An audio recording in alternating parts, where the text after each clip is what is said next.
down. Mayroon tayong unboxing dito guys na power bank. Kasi itong aking dalawang power bank ay nagmamalfunction na. Ito talagang nagja-charge pa pero saglit lang.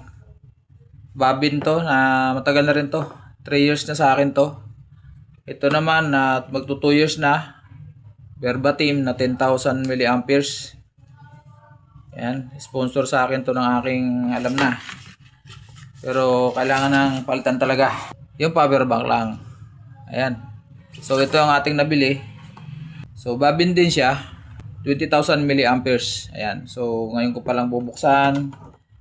I-unbox natin. Tanggalin natin itong sticker. Tigas Ayun. Ayun. Tapos dito meron din niya siyempre. Kuha tayo ng cutter. Ito. Ganyan lang natin para madali. Ayun. So, paano ba to? Ayan. Ayan. Bobbin brand. Maganda naman ang bobbin guys. Paano ba to? Ayun. Ay, hindi pala kita. Ayan siya guys. Oh. Medyo makapal nga lang. Kasi 20,000 milliamperes ito.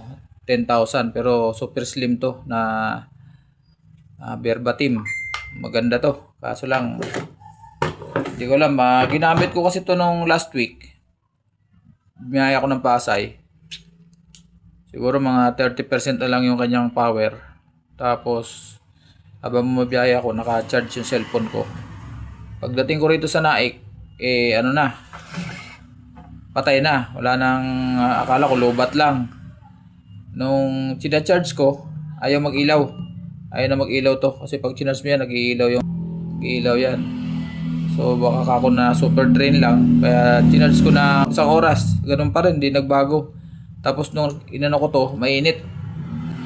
Ngayon, ang ginawa ko, dinala ko sa technician doon sa Baclaran, yung kakilala ko. Wala, shortage na siya.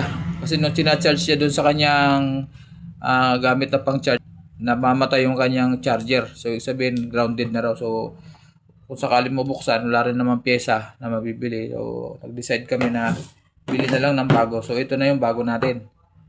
May cover to dito. Ito. Dito yung kanyang ayun. Okay, so meron siyang output na dalawa, 2.1 amperes. Yan, tapos pwede rin mag-charge dito ng Android tsaka cable ng Type-C. So ito syempre meron pa to. May laman pa to, yung kanyang factory charge niya. So try natin. Ito tayo ng charging cable. Ito na yung cable natin may yung aming group chat ng aming family. So charge natin. Ayun.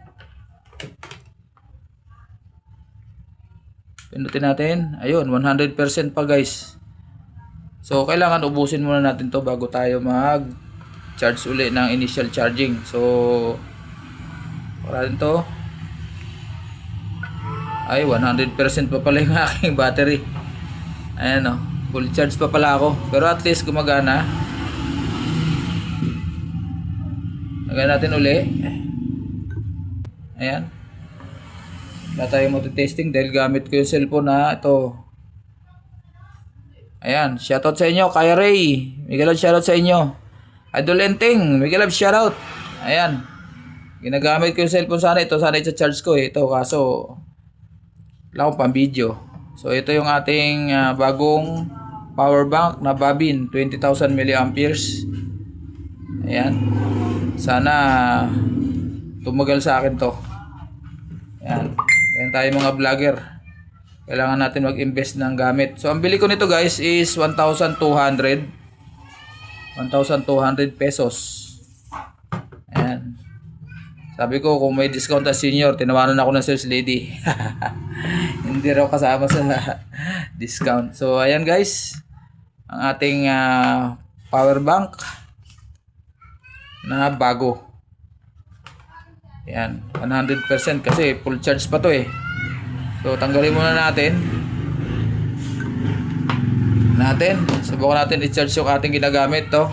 Kasi ito ay mayroon pang may karga pa to eh. Natin. Ayun, 54%.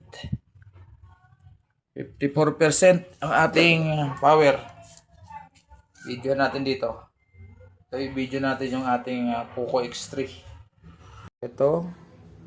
Kanina ay 54%. Ayun.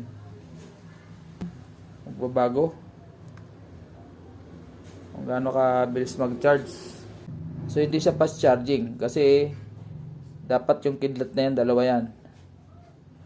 So try natin palitan ng kable. Baka minsan sa kable kasi.